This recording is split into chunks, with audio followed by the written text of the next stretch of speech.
Hey guys, tonight we're stepping back into a time when washing your face was considered optional and a full bath. That was practically a national holiday. You're about to slip into the shoes of an American woman in the 1880s, a world where soap wasn't always on the shelf and hygiene was more rumor than ritual. Imagine skipping showers for weeks, then trying to hide it with perfume that smelled like someone crushed flowers and hope together. Yeah, you wouldn't last 5 minutes in this era. You'd tap out faster than your Wi-Fi on a rainy day. So, before you get comfortable, take a moment to like the video and subscribe, but only if you genuinely enjoy what I do here. And drop a comment with where you're listening from and what time it is right now. I love knowing that somewhere out there, someone is dozing off to these strange little histories. Now, dim the lights, maybe turn on a fan for that soft background hum, and let's ease into tonight's journey together. You're sitting in a dim parlor, the wallpaper faded, the smell of kerosene lamps hanging heavy in the air. It's summer, sticky and restless, yet there's no fresh breeze drifting through the window. You can almost feel the weight of your dress pressing down, several layers of cotton and wool trapping heat against your skin. Washing it? Not tonight. Not tomorrow either. In fact, dresses in this age see more balls and tea parties than they ever see a wash basin. A little dust brushed off here, a splash of cologne there, and the illusion of freshness is complete. The truth is, daily bathing isn't a thing in your world. Water has to be hauled, heated, and poured into a tin tub that sits in the middle of the kitchen floor. By the time it's ready, the steam fills the room, and the effort alone makes you feel dirtier than before. Most women settle for a quick wipe with a damp cloth, just enough to chase off the stickiness behind the ears or the grit on the forehead. Compare that to your modern shower press button. Warm rain falls from the ceiling. It feels like magic now, but back then, that was a fairy tale you couldn't even dream of. And it wasn't just laziness, it was practicality. Soap, especially the kind gentle enough for skin, wasn't cheap. Some families made their own lye soap, harsh and stinging, more fit for scrubbing floors than faces. Imagine standing there, your hands raw, and deciding whether your skin deserves the same punishment as your laundry. Many chose not to. A splash of water, maybe a dab of rose water if you had money. And that was the day's beauty routine. You catch a whiff of your neighbor passing by. It's not offensive, at least not by the standards of the time.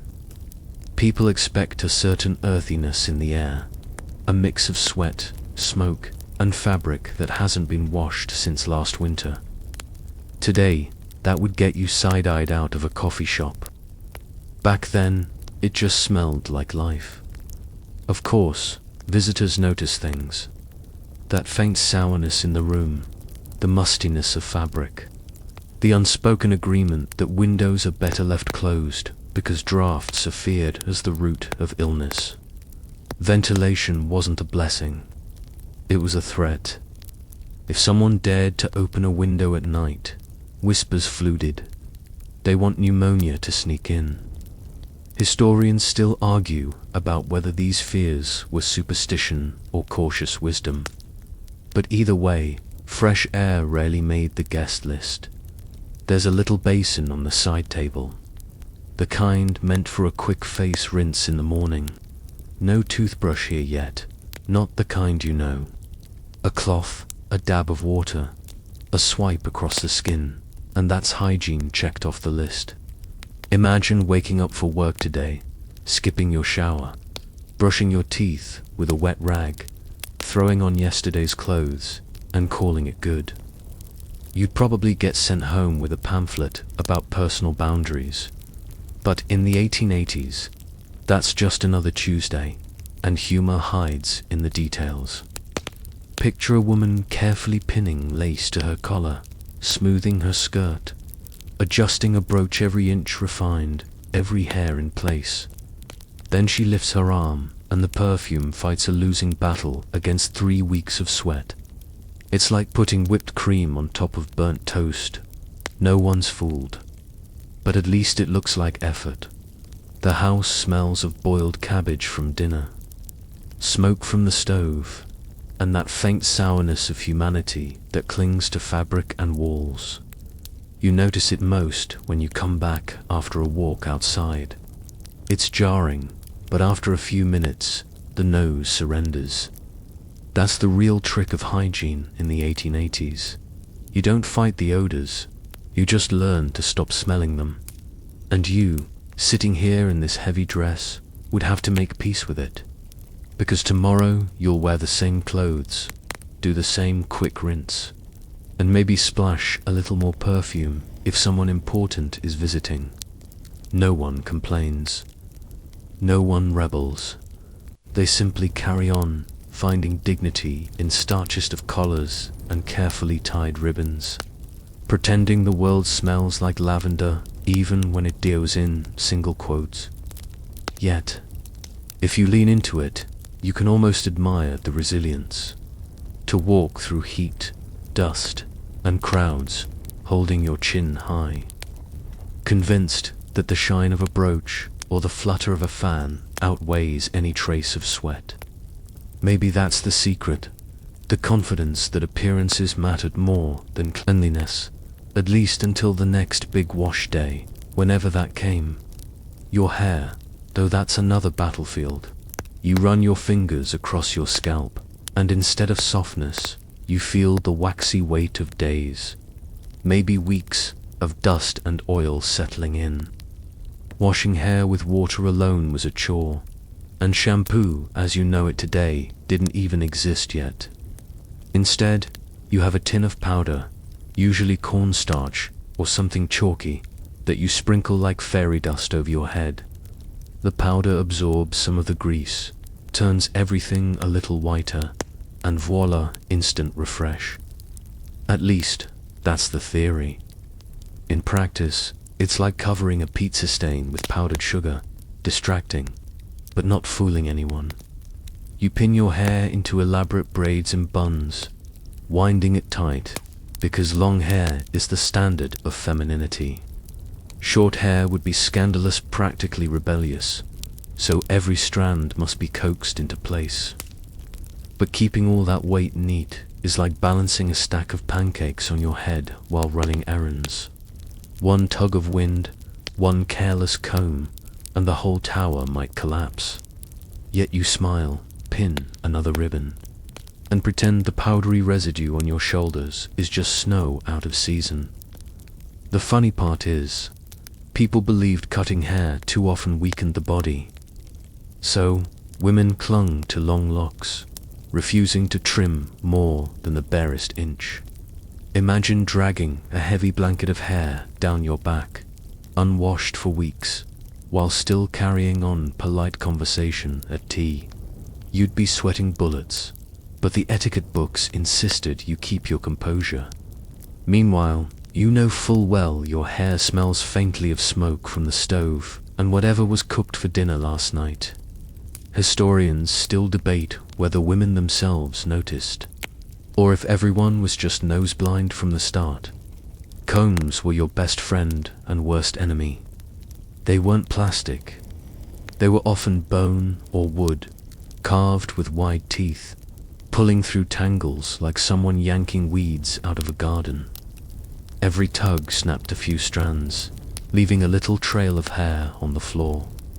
You collect those carefully, by the way, because wasting hair felt wrong. Some women saved shed hair in jars, later weaving it into keepsakes or even jewelry. Romantic, maybe. Creepy, definitely. Imagine gifting someone a locket filled, not with a picture, but with a coil of your actual hair. Congratulations, you've invented the Victorian friendship bracelet. Of course, keeping dust out was almost impossible. Streets weren't paved in many places, so dirt kicked up constantly, clinging to your hair like a second scalp. Hats helped, but hats trapped heat, too. You'd sit at church, bonnet snug, sweat beating at your hairline, praying no one notices the faint grey tinge where powder mixed with grime. And the itch. Scratching your scalp in public was considered terribly unladylike, but what could you do when it felt like your head was a nesting ground for imaginary ants? Instead of shampoo, vinegar rinses were a go-to. The sharp sting of sour liquid on the scalp was supposed to cut through oil and leave hair shiny. Maybe it worked, maybe it didn't. More likely, you just walked around, smelling like a salad. Some women experimented with beer, too, claiming it gave body and bounce. You picture yourself sitting in a parlor, hair dripping with hops, trying to act refined while everyone else wonders if the tavern followed you home. Asterisk, and remember, heating water for hair was the same ordeal as bathing, time-consuming, exhausting, messy. So why bother? Hair could be brushed, powdered, pinned, and left alone for weeks. That's not neglect. That's efficiency, at least in the logic of the 1880s. Today, the idea of not washing your hair for even a week sparks panic on TikTok, but back then, it was simply Tuesday again. What's more, the hairstyles themselves weren't built for comfort. Layers of pins, ribbons, combs, and sometimes even fake hair pieces were piled high, creating shapes that defied both gravity and common sense.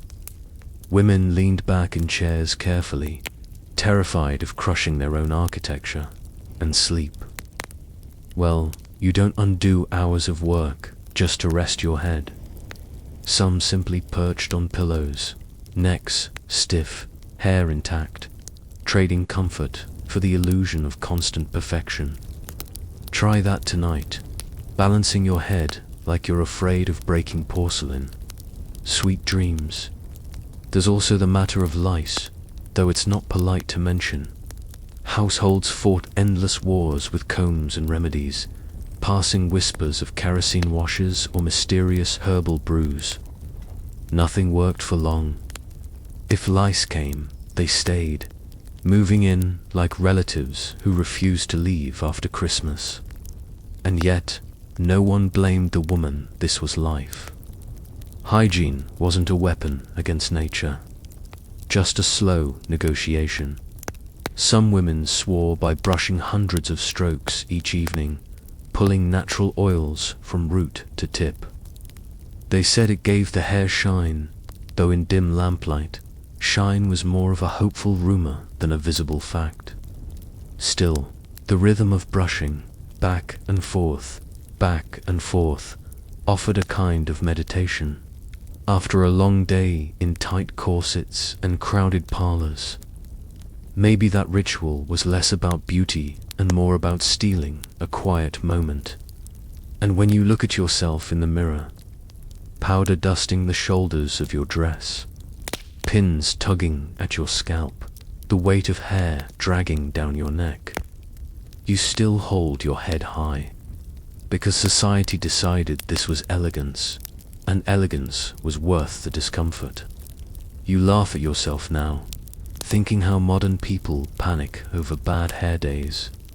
If only they knew what a bad hair month looked like. So you press the comb through again, pull the strands tight, and settle the powder deeper into the roots.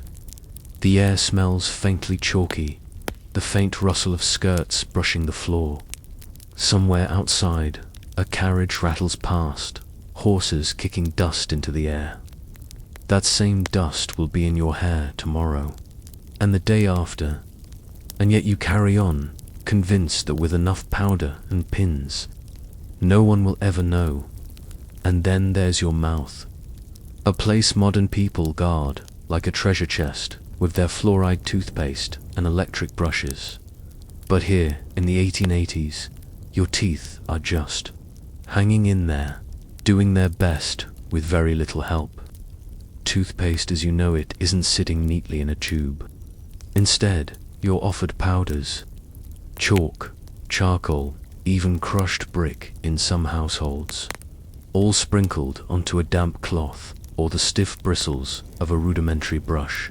You scrub, you spit, and you pray you didn't just sand down the enamel you were trying to protect. The average woman doesn't see a dentist regularly, because there aren't many dentists, and the ones who exist are more like enthusiastic amateurs with pliers than trained professionals. If a tooth aches too long, the solution is simple: yank it out. No numbing gel, no Novocaine, just grit your teeth well, the ones you have left, and let someone pull. Imagine your modern dentist scrolling through Instagram while you recline in a padded chair, mint rinse, waiting. Now replace that with a wooden stool, someone's cousin with strong hands, and maybe a rag to bite on. Suddenly, your dental anxiety doesn't sound so bad. And yet, people still cared about appearances. Yellow teeth weren't a badge of honor, so powders were sold with promises of whitening. Charcoal gave a satisfying black smear across your lips as you scrubbed like a child playing pirate, before you rinsed and hoped for a brighter smile. Chalk left a dusty taste in your mouth, clinging to the tongue long after. There are stories of women even using crushed eggshells mixed with honey, which sounds more like a pastry filling than dental care. Did it work? Well, judging from the number of dentures and family portraits by the late 19th century, maybe not. Breath, too, was a constant struggle. Without mints or gum, people turned to herbs cloves tucked in the cheek, parsley chewed discreetly, or a quick rinse with vinegar. The trouble was, these remedies only masked the problem for minutes. If you've skipped brushing for weeks, a sprig of parsley isn't going to save you at Sunday service. And yet, people tried, walking into parlors with faint whiffs of spice clinging to their words, hoping no one leaned too close. You stand at the washstand, dip your rag into a small basin, and dab chalk across your teeth. The gritty scrape makes you wince. Behind you, the faint ticking of the clock, the creak of the house settling in the night, and the lingering smell of kerosene. You rinse quickly, spitting into a ceramic bowl, then glance at your reflection in the cloudy mirror. Did your smile brighten? Hard to tell in the dim light. Maybe it's brighter. Maybe it's just your imagination playing tricks, but either way you tell yourself it's enough. Confidence is half the battle, after all. Bad teeth were a fact of life. Cavities came early, infections were common, and losing a tooth in your 20s wasn't unusual. Some women wore partial dentures, crafted from ivory or animal bone, fitted so poorly they rattled when you laughed. Picture yourself trying to flirt at a dance, only to worry your smile might literally slip out of place. Romantic tension suddenly takes on a whole new meaning. There's a whispered superstition to that. Certain foods strengthen the teeth. Crunching on hard bread crusts, chewing sticks, or rinsing with salt water were all praised. Historians still wonder whether people truly believed in these cures, or simply clung to any excuse to explain away decay. Either way, no one questioned the logic too closely, because what else could you do? Without antibiotics, a toothache wasn't just inconvenient, could be dangerous. Infections spread, fevers rose, and lives were quietly shortened by something as small as a rotten molar. Even so, vanity persisted. A lady at a parlor might excuse herself discreetly, slip away, and chew on cloves to freshen her mouth before returning to conversation. Breath wasn't meant to be sweet, only less offensive. Think of it like spraying room freshener in a house with mildew, not fixing the problem, just distracting the nose long enough to survive. and people accepted that compromise. Meanwhile, the tools themselves could be terrifying. Toothbrushes were made with animal bristles set into wooden handles. They frayed quickly, collected bacteria, and scratched more than they polished. Using one daily felt like sanding your teeth into submission. And yet, women clung to the ritual because to do nothing felt worse. A little pain in the morning, a little grit between the teeth, was better than surrendering entirely to decay. You lean close to the mirror, breathe out, and test your own scent. Not great. Maybe the vinegar rinse will help. You swirl it in your mouth, eyes watering, throat burning, then spit with relief. The taste lingers, sharp and sour, but at least it masks whatever else was hiding there. You smile, knowing it won't last, but grateful for a few hours of confidence. Later tonight, when you whisper to a friend across the parlor, you'll hope she smells cloves instead of decay. And here's the irony. Many people in this age still considered Americans relatively clean compared to Europe, where tooth decay was worse in certain circles. It's a strange competition to win. Our teeth fall out slightly slower than yours, but it gave women some sense of pride. Of course, by modern standards, the whole continent was in a dental crisis. Just picture your next office meeting where no one's brushed in a week. And suddenly, the invention of toothpaste feels like one of humanity's greatest miracles.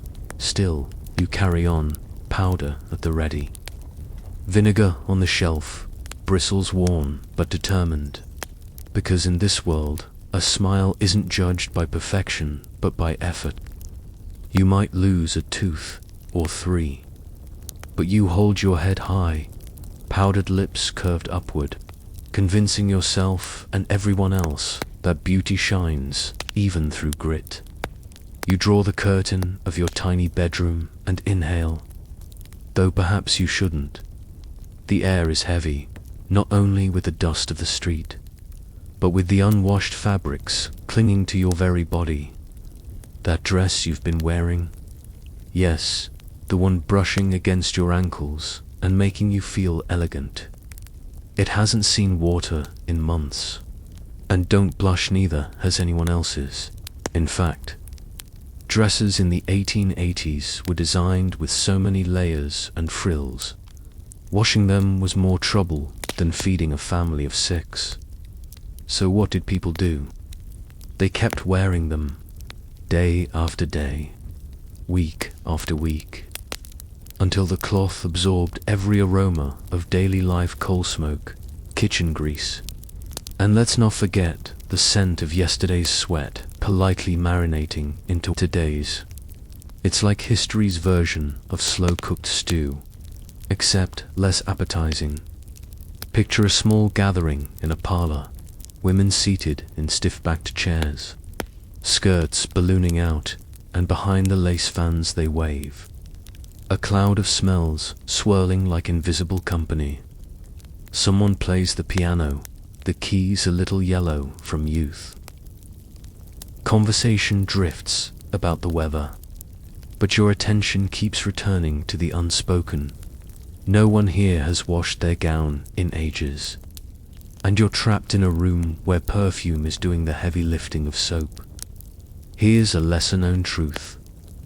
Laundresses, the women who specialized in cleaning fabrics, often outright refused to take expensive dresses for full washing. Why? Because water and harsh soap could ruin the costly dyes or shrink delicate silks. Instead, spot cleaning with brushes and sometimes even stale bread was preferred. Yes, bread. Imagine dabbing your sleeve with yesterday's baguette to remove grease. Deliciously impractical. And moths, let's not overlook their role. They thrived in dark closets where wool and silk waited, unworn but equally unwashed. Housewives waged silent wars with cedar chips, lavender sachets, and sometimes camphor balls to keep the invaders away. Imagine the humiliation, a social visit, and suddenly a moth hole reveals itself near the hem. People might politely look away, but you'd feel their silent judgment prickling worse than the moth's appetite.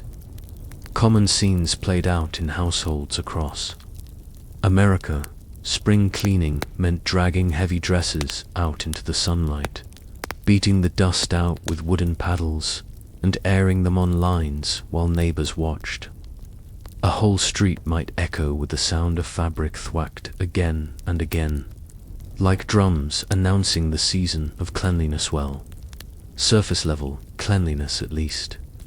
For while the dresses looked refreshed, the deeper layers of grime remained tucked safely in the fibers, a kind of inheritance passed from yesterday's dinner to tomorrow's dance. Historians still debate whether women genuinely believed their gowns were cleaner after these rituals, or whether it was just another layer of denial politely wrapped in lace. After all, when everyone smells equally questionable, perhaps no one notices. A kind of democratic filth, if you will. Imagine yourself leaning back now, the rustle of skirts filling your ears, the faint smell of lavender water sprayed hastily over last week's perspiration.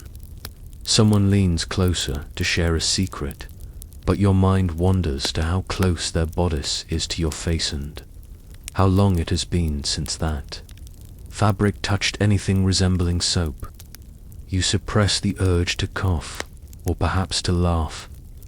Both would be impolite. Here's a joke the garments themselves might whisper if they could. We've absorbed so much life. We're practically family.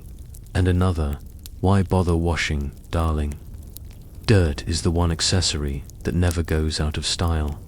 The truth is, fashion of the 1880s demanded such heavy fabrics, multiple underskirts, and corsets that the act of laundering was almost impossible. Water wasn't only scarce in some regions, it was risky. A fine gown, soaked and scrubbed, might never fit again. And so women layered new pieces over old, pinned fresh lace over stained bodices, and trusted to clever tailoring to disguise the wear. Illusion became survival. You sit now, closing your eyes, listening to the swish of fabric, imagining the suffocating mix of perfumes, body odor, and mothball spice drifting through the parlor like a strange orchestra. Your skin itches just thinking of it. You're almost relieved when the gathering ends. The women stand, and their skirts brush the floor, leaving a faint trail of dust behind them.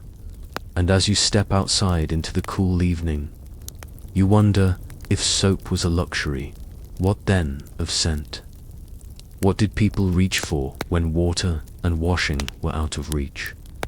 You linger outside after that suffocating parlor visit, and the air, though heavy with coal smoke, feels oddly refreshing. At least it doesn't reek of lace marinated in yesterday's sweat. But step closer to any lady of refinement, and you'll notice something else entirely. The overwhelming presence of perfume.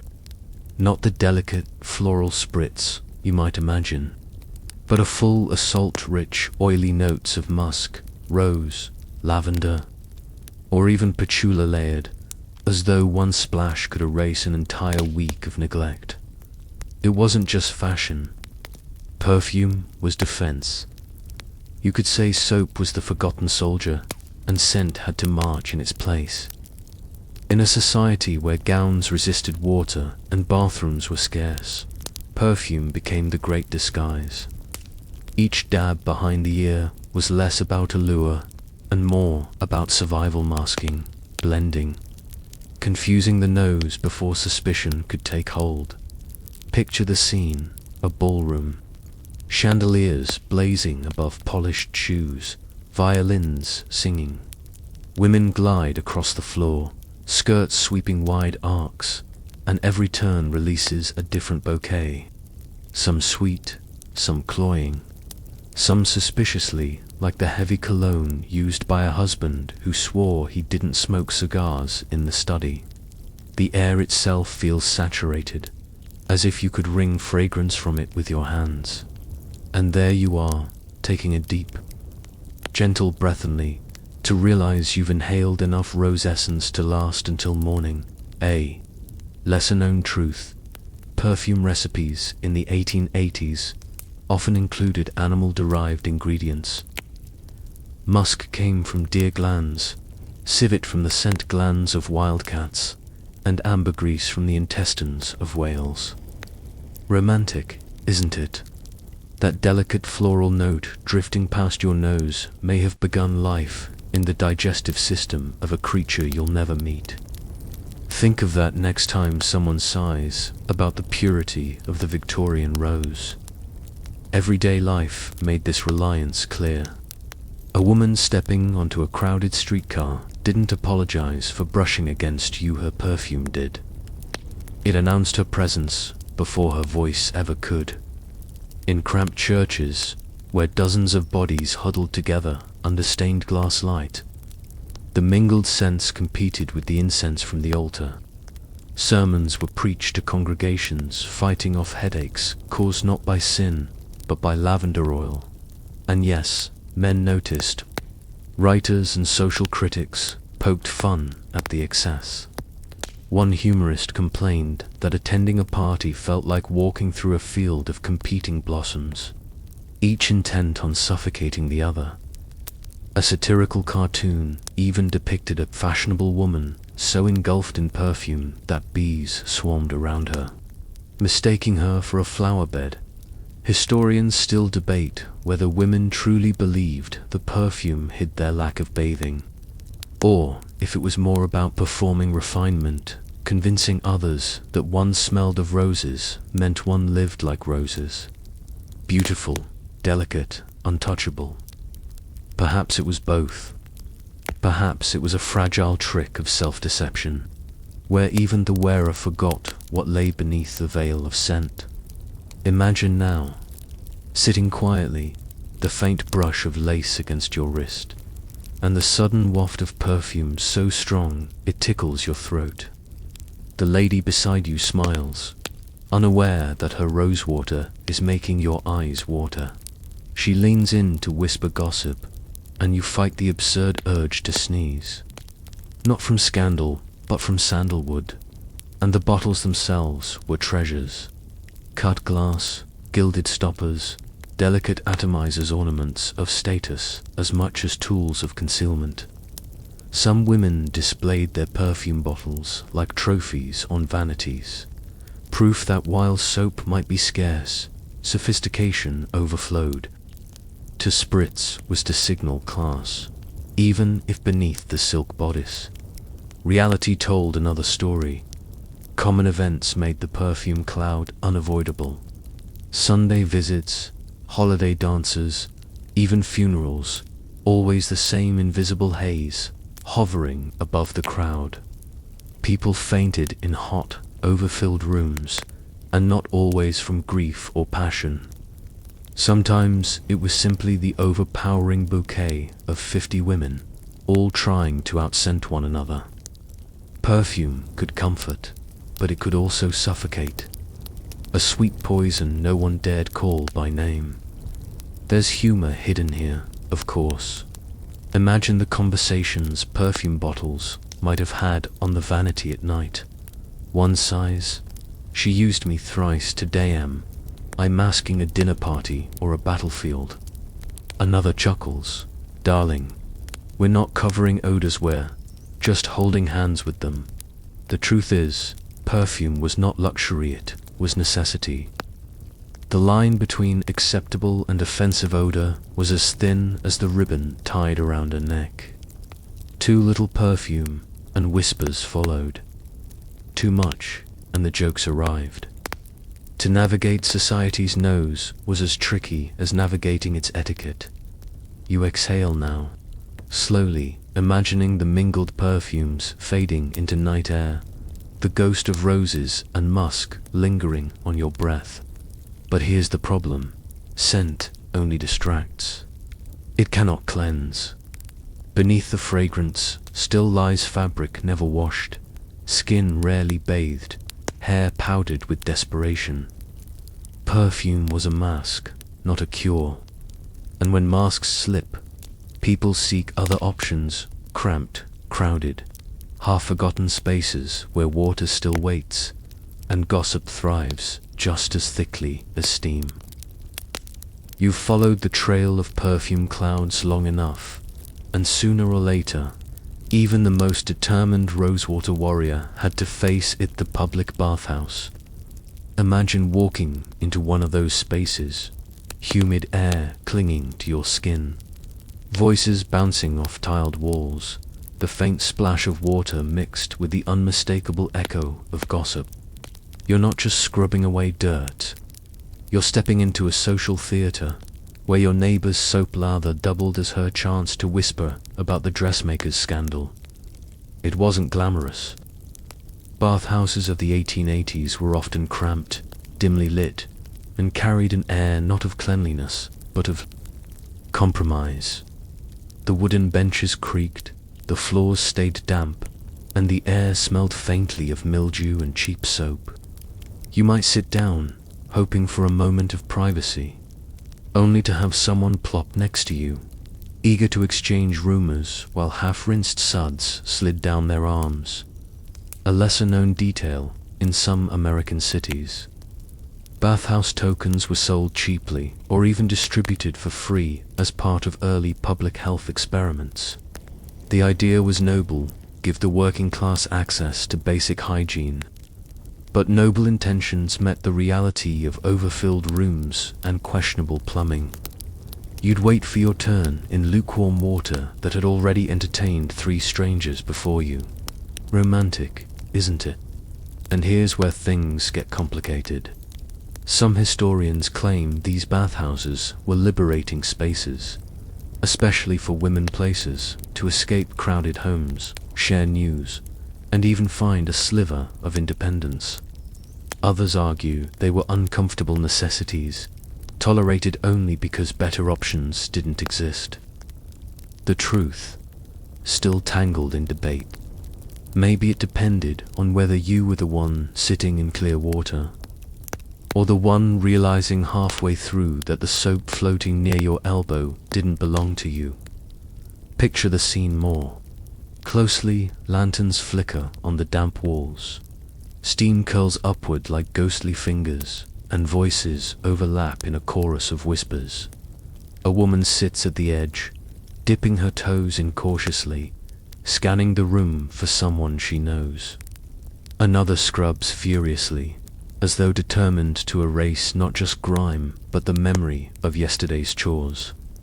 And in the corner, 2 matrons lean close, sharing secrets as though the steam itself might carry their words safely away. Of course, it wasn't just women.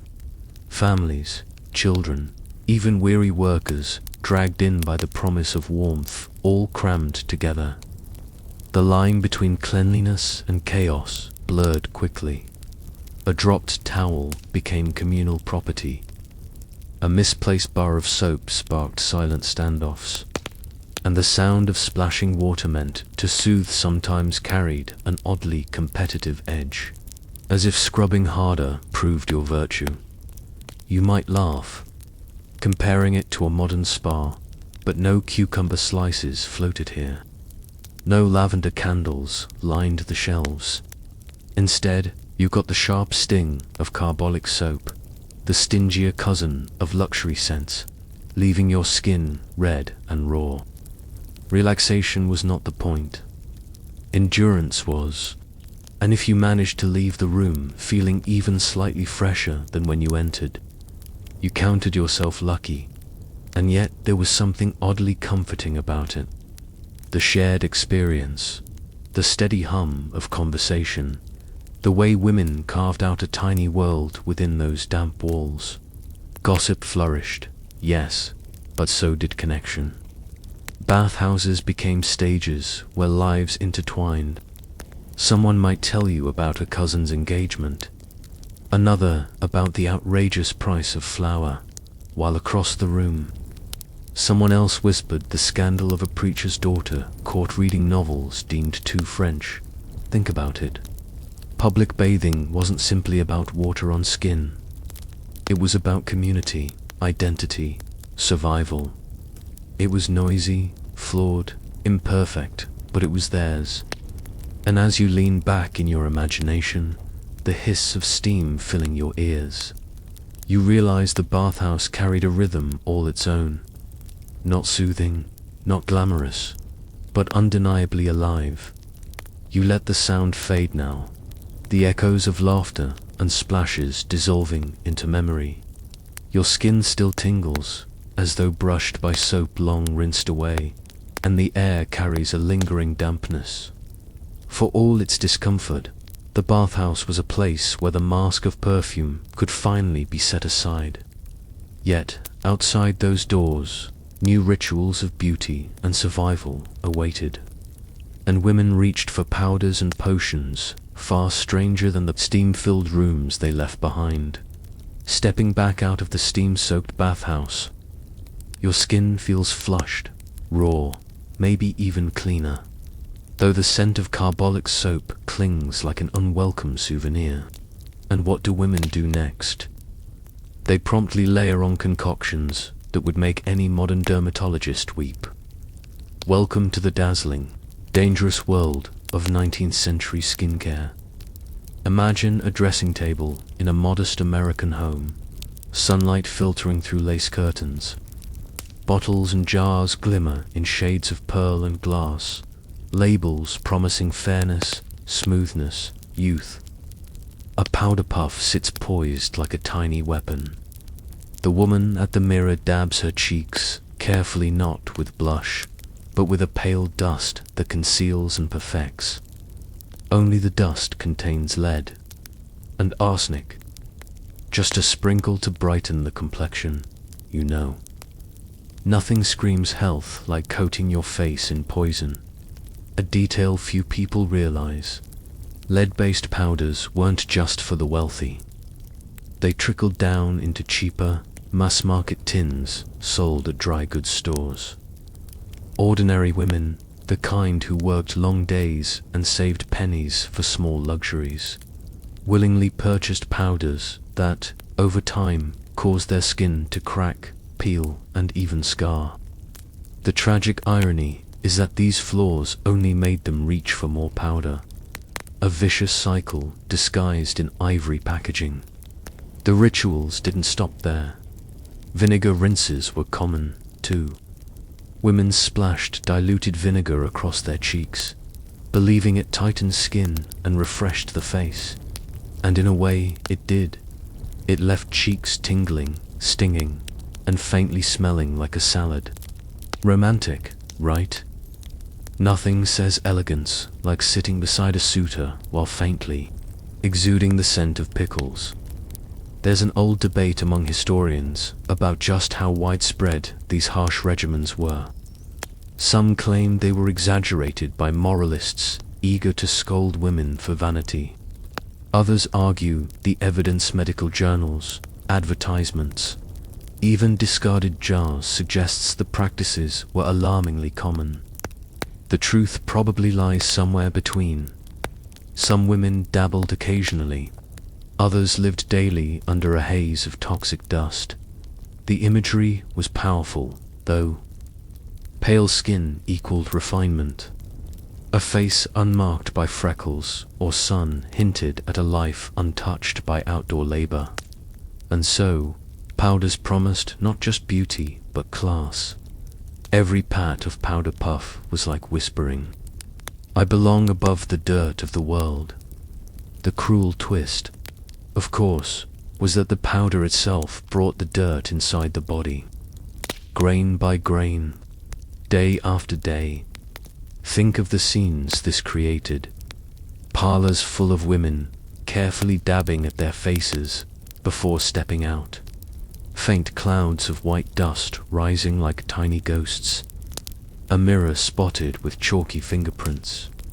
A child tugging at her mother's sleeve, accidentally smearing powder across her own cheek.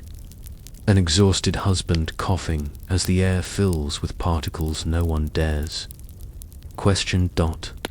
And then there were cream stick concoctions with mysterious ingredients.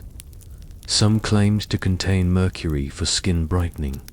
Others included egg whites, flour, even mashed potatoes as home remedies.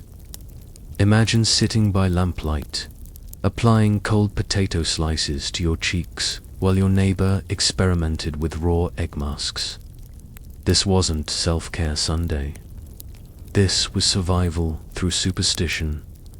Jokes almost write themselves here.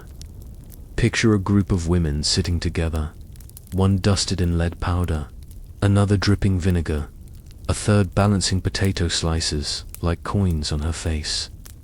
A child peeks into the room and whispers, "Are you getting ready for church or cooking dinner?"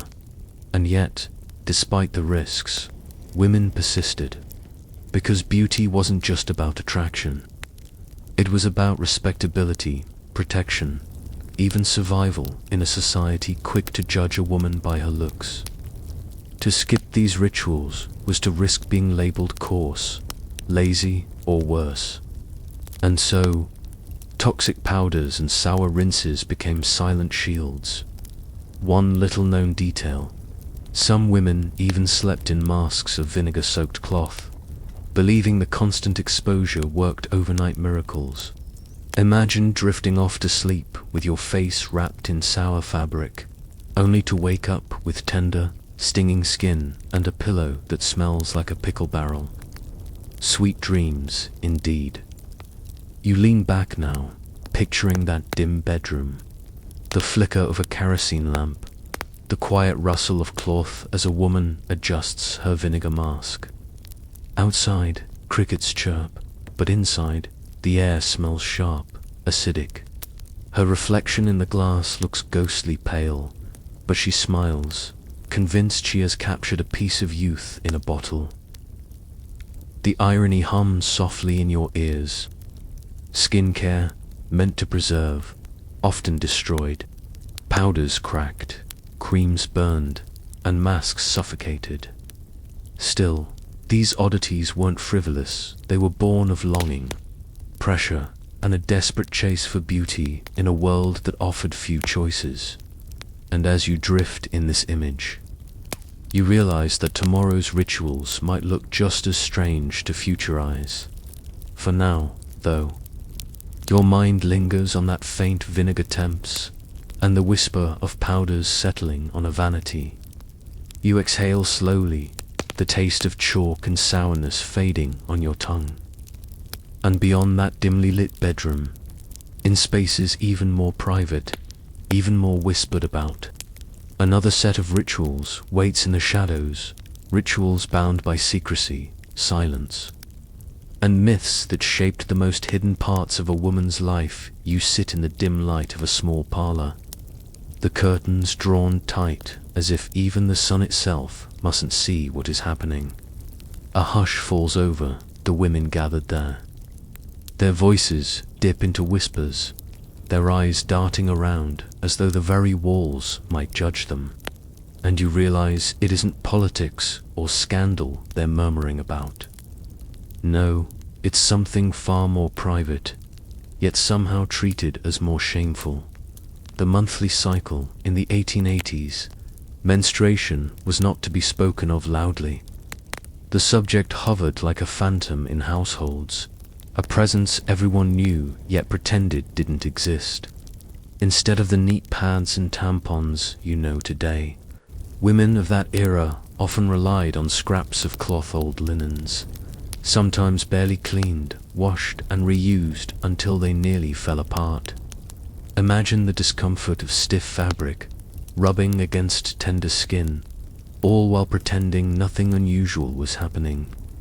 A little glamorous, isn't it? A lesser-known detail is that medical advice of the time occasionally bordered on the absurd. Some physicians earnestly warned young women not to read novels during their period. Yes, you heard right, reading books. The claim was that concentrating too hard might overstimulate the mind, causing strain, or even worse, upsetting the womb. Because apparently, a uterus was thought to be the most delicate object in the house, more fragile than the china tea set, and historians don't quite agree on just how seriously these ideas were taken. Some suggest these restrictions were passed down as household wisdom, half believed and half feared, while others argue that many women quietly rolled their eyes and went on with their daily chores regardless.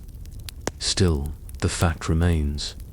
Myths like these were woven into daily life, binding women in silence. The taboos didn't stop at books. Certain folk beliefs warned that a menstruating woman should avoid baking bread, as her touch might make the dough refuse to rise. Others insisted she should stay away from gardens, lest her presence wilt the flowers. There were whispers about avoiding church altogether because her body, in its natural cycle, was somehow unclean.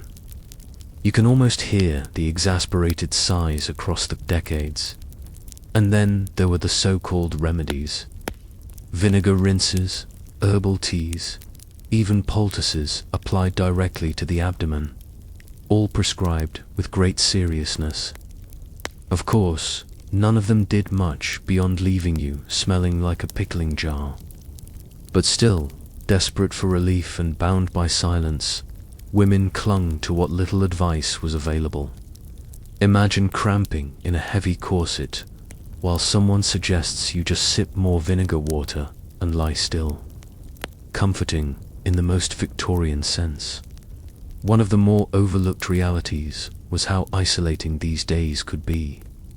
Since the topic was so taboo, daughters often entered womanhood with little real preparation. A first period might arrive suddenly in a crowded home or a one-room cabin with nothing more than hurriedly cut rags to help. And no one explained why. Just a few hurried words, a frown, and the message, "Don't speak of this again." Even among women, conversation was laced with embarrassment. They might exchange tips in whispers: how to pin the cloth so it wouldn't slip, which herbs might dull the pain, but always carefully, as though the air itself mustn't carry these secrets to the wrong ears. Privacy was a luxury, and silence was survival. As you breathe slowly now, you can almost feel that heavy hush wrapping around the room, mingling with the smell of old wood and damp fabric. You picture a young woman sitting by the fire, hands folded tightly in her lap, staring at the floor. She aches, but she cannot complain. She fidgets, but she cannot adjust. And she listens, always listens, to the voices around her, reminding her, through superstition, through silence, that her body is a source of shame. And yet, beneath the surface, there was resilience. Women endured, improvised, and whispered their truths where they could. Some even carved humor out of the hardship, joking in low tones that if bread failed to rise in the oven, it might not have been the menstruating girl's fault. Perhaps it was simply bad yeast. Still, the cycle repeated, month after month, behind closed curtains and careful glances. A secret rhythm, hidden under layers of cloth and layers of silence. And when the night deepens, and the murmurs fade, you can almost hear that silence pressing down like a second skin, worn not by choice, but by necessity. A silence that clung, as stubborn as the myths themselves. You leave behind the hushed whispers of women guarding their monthly secrets, and step into another reality, one that isn't hidden at all, because it clings to the air itself. The smell, the late 19th century. American home was not the fragrant haven of lavender detergents and lemon-scented sprays you know today. No, it was a layered orchestra of odors, each note competing for dominance, and none particularly pleasant. Imagine entering a parlor after the windows had been shut tight through winter. The curtains are heavy, the upholstery stuffed with horsehair, and the air thick with the musk of damp wool and bodies that bathed once a week. The kind of atmosphere where you almost need to chew the air before breathing it. And then there were the chamber pots. Every household had them, tucked discreetly under beds or in corners, waiting to be emptied into the backyard, privy, or the nearest gutter. In practice, discreet was wishful thinking. They were noticed, especially when left a little too long, which happened more often than anyone liked to admit. The kitchen brought its own palette of perfumes, boiled cabbage, rancid fat reused one too many times, and smoke from wood or coal fires that clung stubbornly to every surface. A stew pot simmered endlessly, sometimes welcoming, but often souring in the corner. You can almost picture yourself standing in that cramped kitchen, the air greasy, the walls sweating with years of absorbed cooking. One detail people rarely mention: mothballs were used obsessively, not only to protect clothing, but to fight off the smell of damp closets and cupboards. Entire wardrobes reeked of camphor, a sharp, medicinal odor that mixed beautifully, if that's the right word, with the background aroma of unwashed fabric. To visitors, entering such a room might feel less like greeting a family and more like inhaling a pharmacy. And scholars still puzzle over just how bad it truly was. Some argue that people of the 1880s were simply more accustomed to such sensory assaults, their noses dulled by constant exposure. Others suggest they noticed just as much as we would today, but politeness or resignation kept them from complaining too loudly. After all, when everyone stank together, did anyone really stand out? There's room for humor here, if you're brave enough to laugh. Picture a suitor nervously visiting his sweetheart, sitting stiffly in a parlor that smells of cabbage, mothballs, and lingering chamber pot. He praises her beauty, while secretly wishing he could step outside for a lungful of fresh air. Romance, Victorian style, with eau de boiled onions as the background note. Still, the smells weren't just background annoyances, they carried weight. Poor ventilation in homes wasn't simply uncomfortable, it was believed dangerous. The miasma theory, the idea that foul air itself spread disease, still lingered in public imagination. Windows were sometimes cracked open, not for comfort, but in fear, as though a single breeze might blow sickness out of the room. You take a slow breath, almost relieved it's only imagined, not real. The staleness fades as you exhale, but in your mind you can still sense that heaviness. A parlor drenched in dust and damp, a kitchen clotted with grease, a bedroom where chamber pots wait silently in the shadows. This was home, not a sanctuary of freshness, but a maze of odors stitched into the fabric of daily life. Asterisk, and yet, as unpleasant as it all sounds, there's an odd comfort in the thought. People still gathered there, still shared meals, still courted, still lived. They carried on in the middle of the musk and mildew, proof that human beings can adapt to almost anything. Even a home where the air itself seemed unwilling to leave. But now, lean back, close your eyes, and let that haze dissolve. Because before long, we'll step away from these shadows and turn our thoughts to something brighter, the simple gratitude of living. In a world where bad smells are a choice, not a permanent companion, you sit in that heavy parlor a moment longer, but slowly the shadows dissolve. The cabbage fades, the chamber pot slips away, and the smell of coal smoke clears from your throat.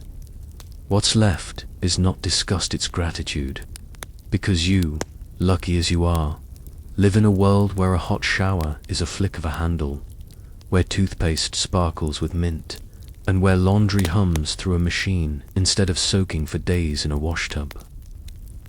It's almost funny, isn't it? People once powdered their greasy hair, brushed their teeth with chalk, dabbed their faces with lead, and prayed the moths didn't eat their dresses before Sunday service. They dabbed perfume instead of soap, whispered about menstruation as if it were a ghost in the room, and convinced themselves that cracked windows could chase away disease. And all of it, every strange habit, was perfectly ordinary then. Just like you scrolling on your phone in bed tonight feels ordinary now. One thing rarely mentioned, even in the 1880s, some reformers were fighting for better hygiene, publishing pamphlets about fresh air, daily baths, and clean kitchens. Their voices were small at first, sometimes mocked, but over time they reshaped how households thought about cleanliness. That slow revolution is why you wake up in crisp sheets instead of mothball-soaked wool. It's why you brush with mint, not charcoal dust. It's why your bedroom smells of candle wax, maybe, but never of chamber pots. And here's the curious part. Historians still disagree about whether women of the 1880s felt ashamed of their hygiene habits, or whether they carried them with a kind of pride, like a badge of endurance. Was the powdered hair and perfumed gowns seen as elegance or as a desperate cover-up? We may never know, and maybe that's the charm. Mystery clings as much as mothballs once did, but you, listening now, have no need to wrestle with that mystery. You can just appreciate it. Laugh a little at the absurdity, breathe easier for the comforts you have, and let the weight of the past remind you how soft your pillow feels tonight. So take a slow breath in. Let your lungs fill with clean, invisible air that doesn't carry smoke or vinegar or exhale and feel the tension leave. Another breath in, steady, gentle. Exhale again, slower this time. Your room grows quieter. The fan hums like a distant lullaby. The glow of the present softens the harsh outlines of the past until they blur, fade, and settle into shadows. You imagine those women of the 1880s setting down their heavy dresses, brushing powder from their hair, slipping at last into sleep in homes filled with smells you'll never know. And you, cushioned by comfort, drift with them, but lighter, freer. Let the story fold in on itself now. No more cabbage, no more mothballs, no more whispered taboos. Just the quiet rise and fall of your breath, the steady calm of the present moment. Sleep finds you gently, like curtains closing. The images of chalk and coal and vinegar sink beneath the surface. The voices hush. Only warmth remains. You are safe. You are clean. You are here in your time with your comforts. And as the old century fades behind your eyelids, you drift deeper, softer, until thought itself dissolves. End of script. Sweet dreams,